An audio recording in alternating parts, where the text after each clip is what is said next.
హైదరాబాదు, ఆదిలాబాదు, అలహాబాదు, ఫరీదాబాద్. ప్రముఖ సంగీత దర్శకుడు జీవి ప్రకాష్ కుమార్ వనక్కం. అది కంఫర్ట్గా అలా ఉండు.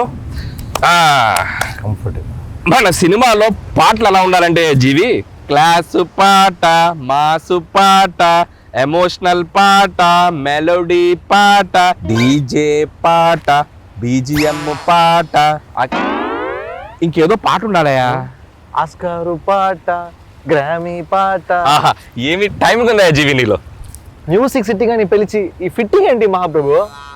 ఏమి లేదయ్యా జీవి, నువ్వు హీరోగా బిజీ, ప్రొడ్యూసర్గా బిజీ, మ్యూజిక్ డైరెక్టర్గా ఇంకా బిజీ. ఒక్క మనిషి ఎన్ని పనులు చేయొచ్చా? బాగా కుళ్ళుబోతు మనిషిలా ఉన్నాడే. ఇంత బిజీగా ఉన్న నీతో మ్యూజిక్ చేయించాలంటే మా ప్రొడ్యూసర్ కాళ్ళు చేతులు కట్టేసి పని చేయించమన్నాడు. నేనే కాస్త వెరైటీగా ఉంటుందని పాతి పెట్టేసి చేస్తున్నాను. ఆహా, ఓహో, ఏమి తెలివి మహాప్రభు. అదేదో కాస్త చప్పట్లు కొడుతూ పోవడచ్చు కదయా. కొట్టానండి లోపల, మీకు కనపడట్లేదు.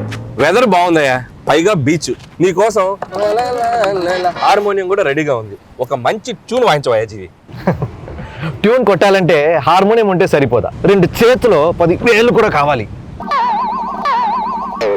నీకో బంపర్ ఆఫర్ ఉందయ్యా జీవి, ఓన్లీ నీ 2 చేతుల్లో మాత్రం విడుదల చేస్తాను. Thank you sir.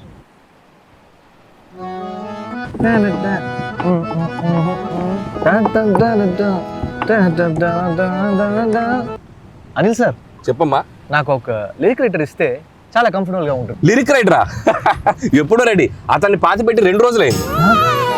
మాసు పాట, క్లాసు పాట, 2-4 పాట, 6-8 పాట, మెలోడీ పాట, ఫాస్ట్ పాట, అనిల్ గారు ఓకే చేసిన పాట.